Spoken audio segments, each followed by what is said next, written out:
But did that feel like a sort of leap? Did it feel weird? It's a physical role, though, isn't it? Yeah, and that's one of the things that I loved. But that was one of the things I was most attracted to about it, was that because I love, throwing myself around. And I had, on Potter growing up, I did a lot of stunts, and I got to do a lot of stunt work. And there's less stunts when you're playing Allen Ginsberg and doing like little indie movies. There was something like great about doing Swiss Army Man, knowing that I would get to do all this really cool sort of actiony stuff. Nothing I ever do feels brave, but I guess I don't know, like it did feel, it was nerve-wracking before I started, because I was just like, how do I do that? What does a magical dead guy sound like? Or how does he talk, how does he move? And there was, I suppose it was a friend of mine actually really helped me by just saying like, this isn't a real thing. Like, you can't go wrong. Like, this doesn't exist. So, like, you just have to be consistent and committed. And so that's sort of where, and honestly, it wasn't until I got there to set with the Daniels and Paul Dano and started rehearsing that I was like, okay, this is how this is going to work. And it all started falling into place, and I suddenly got the tone of the movie, and the Daniels know exactly what they want, which is, it sounds like, again, a very blatantly obvious thing to say, but a lot of directors don't. And when they would come up to me when we were doing the scene in the cave, when I talked for the first time. I was talking, and they would come up to me and say like, "Oh, you're talking a little bit too well. Like, you're a little bit too articulate. So can you like rein it in a bit and be a bit more mumbly?" And as soon as they did that, I was like, "Okay, you know what you want out of every moment of Manny in this film. So I can try whatever I like, and if I'm going wrong, you will pull me back to the place you want me to be." That's great. Yeah, that's what I think when people talk about trusting a director, which is often the thing that you go, "What do you mean you trust a director?" Like, that I think is what they mean. You trust them so that if you trust them to be honest with you about like if they're getting what they want, and you trust them to know exactly what they want so that you can have the freedom to do whatever you like, and they will either pick the bits that work or direct you to change. And because you brought up the word weird, Mm-hmm. I mean, a lot of this is the headline. Oh, moving past Harry Potter, he's doing weird roles. I don't think you're looking for weird roles, but what excites you? I mean, what kind of work? You've picked some very interesting projects. Yeah. What excites you? I mean, I guess it's a range of stuff. Yeah, it's a range, but it's like at the core of it is originality. I also love, I love magical realism in books, and I think it's a term that we don't really use in film very much. We tend to just put everything in a sort of fantasy box. But actually, like, Horns is absolutely magical realism, Swiss Army Man is completely magical realism.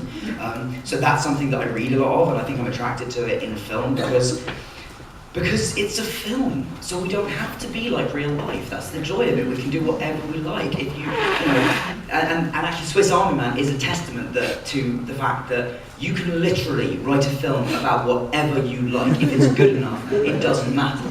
Like, if you can write a film where somebody farts across the water like a jet ski, you just have to justify it, and it can work. And it happens. Yeah. One of the more, I guess, sort of audience-facing films you've done recently is Now You See Me. Yes. Yeah. So why did you see the first one and like it, or yeah, I saw the first one. I thought it was great fun, and then when they approached me for it, I was like, there were two things really that I was like, this is why I want to do this movie. One, I feel like it is some sort of a rite of passage for a British person to play a bad guy in an American movie. So I was just like, tick that box. And also he was a very fun bad guy because he's just like petulant and bratty and like a bunch of kids I went to school with. Secondly, like, the cast of those movies is unbelievable, and I'm a huge fan of so many of those people. I have to say, especially Michael Caine. When you grow up in the British film industry, he's one of the people you hear talked about, and he talked about on this pedestal of he is obviously a great actor, but also a gentleman and a wonderful person to be around and a professional. So I'd always wanted to work with him, and so when I knew I'd get the chance to do scenes with him and Mark Ruffalo, I was just like, I'm there. And you enjoy being back in sort of bigger Yeah, absolutely. It was fun. It was interesting because it was just like, oh yeah, I used to do this where you just like wait around for hours. But yeah, I had so you know because I think everybody thought I had this conversation a while ago actually with Matthew Lewis from the Potter films, who when we were both saying like when we went on to other things on like TV or film, everyone sort of expected us to not be able to cope with the speed that things moved at, and we were just like we were the opposite. We were so happy to suddenly be like doing stuff all the time because Potter was great, but it was inexcusably slow. I mean, sometimes I remember we were filming next to a sketch show one day called the Mitchell and Webb with two great English comedians, and I was talking to them briefly, and I was like, how many pages are you shooting today? Now, obviously, they're a sketch show, it's TV, so it's a very different sort of thing, but they were shooting about 20 pages a day. We were shooting an eighth of one page that day. So, you know, and there's no real reason for it. Yeah, it was definitely, but no, getting back onto Now You See Me, and like, yeah, it is fun. It's fun when you go onto set and see like two massive crane cameras sitting there just because you can. And you've already shot another film that you were in the jungle, I Yes, believe. yeah. Can you tell us anything about that yet? Totally, yeah, absolutely. So it's a movie called Jungle. I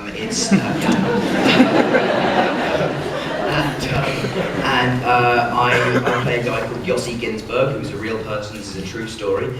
And what happened was Yossi was basically going around South America. He met two guys, became very good friends with them, called Marcus and Kevin.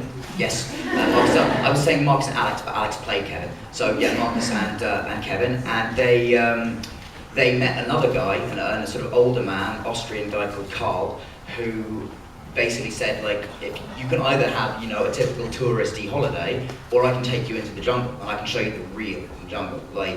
And so they were all just like, yeah, let's do that. And it's about, and then a number of things happen once they get in there, and ultimately Yossi gets split off from the rest of the group, and he was left alone in the Amazon rainforest for 3 weeks. He was not a survivalist. He was not like Bear Grylls. He had no training. He had no nothing. And it's just about his struggle. The thing that I find fascinating about it and Yossi is that you would expect that if you had almost died 1,000 different ways in the jungle, you would never want to go back there in your life. But Yossi has basically dedicated his life. He went back, lived there for 2 years, has dedicated his life to helping the indigenous people of these communities. Like it actually ended up bringing him closer to nature rather than sort of making an enemy of it. So yeah, it's hopefully it's directed by Greg McLean, who directed Wolf Creek. So it's got a lovely sort of horror. There are moments that are horrifying, even though it's not a horror movie. So I'm hoping, fingers crossed, it's good. It's gonna be like The Revenant, but humid. How do you beat that bitch? I think it's a great time to open it up for some questions.